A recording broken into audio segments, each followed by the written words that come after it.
ajaran Yesus lebih sempurna atau ajaran Nabi Anda? Saya tertarik untuk membandingkan hal-hal yang Anda bahas supaya penonton juga teredukasi dan paham kan. Jadi Yesus itu datang dari surga. Boleh Anda baca dalam Yohanes 6 ayat 38, Yohanes 3 ayat 13. Di sana Yesus mengatakan bahwa dia datang dari surga dan Yesus membawa ajaran surga. Silakan baca dalam Matius 13. Di sana banyak sekali ajaran-ajaran surga yang Yesus ajarkan dalam bentuk perumpamaan, ya. Kenapa dalam bentuk perumpamaan? Karena Yesus hanya akan menggambarkan surga itu dengan hal-hal yang kelihatan supaya gampang dipahami oleh manusia. Yang jelas dalam Matius 13, silakan Anda baca di sana hal kerajaan surga Tuhan Yesus ajarkan. Nah, silakan baca langsung buat teman-teman ya, mulai dari Matius ke-13 ayat yang ke-24. Saya bacakan. Hal kerajaan surga itu seumpama orang menabur benih. Nah, di sini Yesus mengajarkan hal kerajaan surga dalam perumpamaan menabur benih. Di Matius 13 ayat 31, hal kerajaan surga itu seumpama biji sesawi. Nah, jelas hal kerajaan surga juga yang Yesus ajarkan.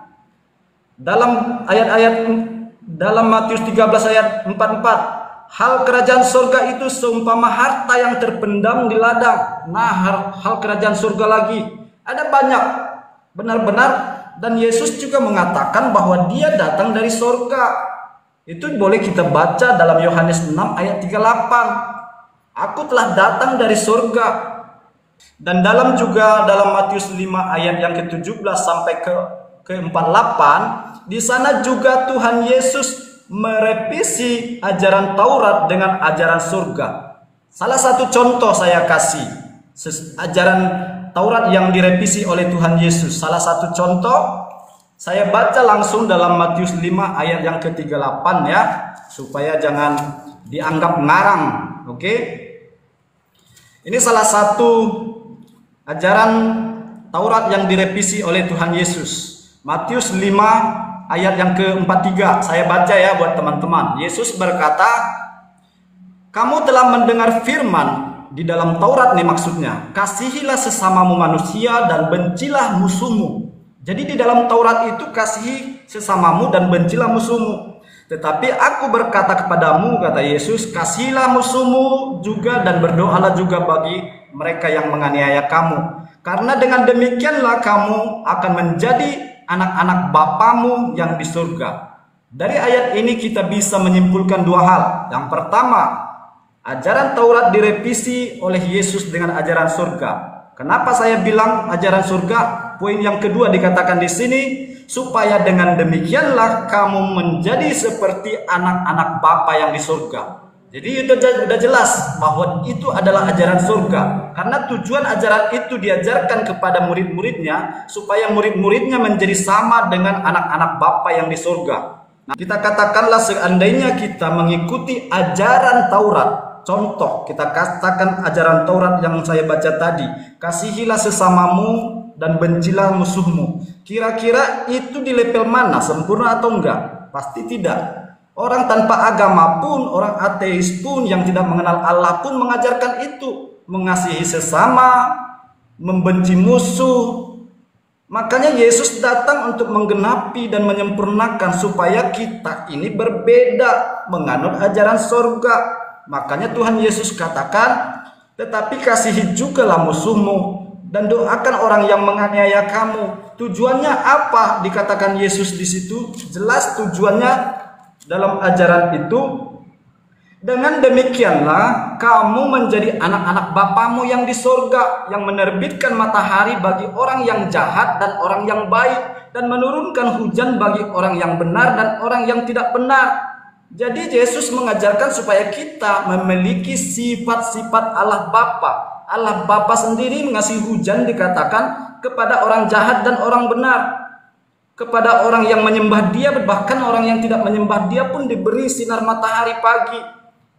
Tuhan Yesus mengajarkan kita supaya demikian juga. Makanya kasihi orang walaupun dia jahat, walaupun dia membenci engkau, tetap kasihi. Sebagaimana Bapamu mengasihi orang-orang, menerbitkan matahari bagi orang jahat dan orang baik, dan menurunkan hujan bagi orang yang benar yang tidak benar.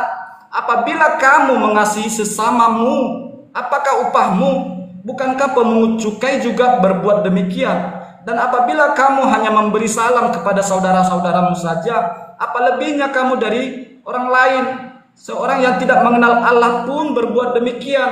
Karena itu haruslah kamu sempurna, sama seperti Bapamu yang di surga adalah sempurna. Jelas ajaran ini supaya tujuannya kita sempurna, sama seperti Bapa di surga sempurna.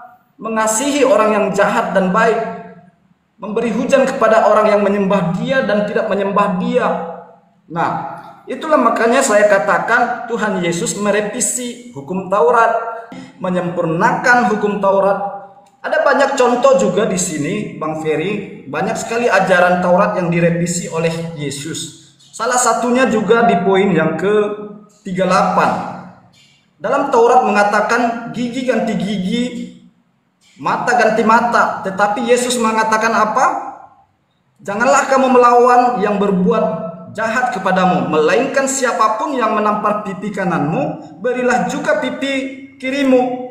Nah, jadi di dalam Taurat itu berlaku mata ganti mata, mencuri dipotong tangannya itu berlaku. Supaya ajaran itu naik levelnya ke level sempurna. Sesuai di ayat 8 tadi, demikianlah kamu harus sempurna, sama seperti Bapamu yang di surga adalah sempurna. Nah, di dalam Islam bagaimana? Apa kesempurnaan yang dibawa Islam? Kesempurnaan seperti apa? Pertama, kesempurnaan apa yang dibawa oleh Islam? Itu aku jawab dulu. Kalau Yesus itu kasihilah sesamamu. Nah, Allah kami juga mengajarkan di dalam surah Al-Qasas ayat 77. Berbuat baiklah kepada semua manusia, sebagaimana Allah berbuat baik kepada kamu. Allah mengajarkan seperti itu. Yang kedua adalah kesempurnaan akhlak. Di dalam hadis riwayat Ahmad, Allah mengatakan Rasulullah itu diutus itu untuk menyempurnakan akhlak.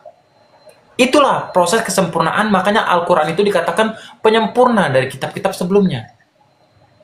Yang ketiga adalah tentang tata cara beribadah. Itulah kesempurnaan. Makanya apa? Ketika tadi aku katakan Nabi Isa Al-Masih itu diajarkan tentang tata cara zakat dan sholat, beribadah. Makanya kalau kita melihat dalam Yesaya 66 nomor 23, apa kata Tuhan di sana? Bulan berganti bulan dan sabat berganti sabat. Lalu Allah memerintahkan mereka semua itu untuk bersujud di hadapan Tuhan. Kesempurnaannya adalah, kenapa? Tadi aku bilang, tadi, semua para nabi itu hanya untuk satu kaum, yaitu kaum Bani Israel. Nah, kesempurnaan yang ketiga adalah karena nabi yang terakhir ini diutus untuk menjadi rahmat semesta alam. Wa ma arsalnaka illa rahmatan lil alamin. Semesta alam, Bang. Silakan, Abang. Padahal pertanyaan saya penyempurna dalam hal ajaran. Tadi dari awal Bang Ferry mengatakan bahwa ajaran Islam, ajaran Nabi Anda itu menyempurnakan sebagai penutup. Tetapi ketika saya minta ajaran yang lebih bagus, tidak ada. Semua ajaran-ajaran yang Anda pamerkan itu adalah dilakukan juga oleh orang-orang yang tidak beragama. Contoh, mengasihi sesama manusia. Itu tanpa agama, itu tidak perlu dipamerkan lah di dalam hal ini. Ya kan? Karena tanpa Tuhan pun orang pasti mengajarkan mengasihi sesama. Yang saya minta ajaran Anda, kalaupun tidak ajaran surga, minimal nilainya lebih bagus lah dari ajaran Taurat. Kalau penyempurna artinya ada ajaran yang jauh lebih baik. Kalaupun bukan ajaran surga, misalnya ajaran Nabi itu sendiri misalnya, tapi setidaknya nilainya itu lebih baik dari Taurat, itu baru dikatakan penyempurna, lebih baik dari Injil. Nah, Anda pamerkan tadi di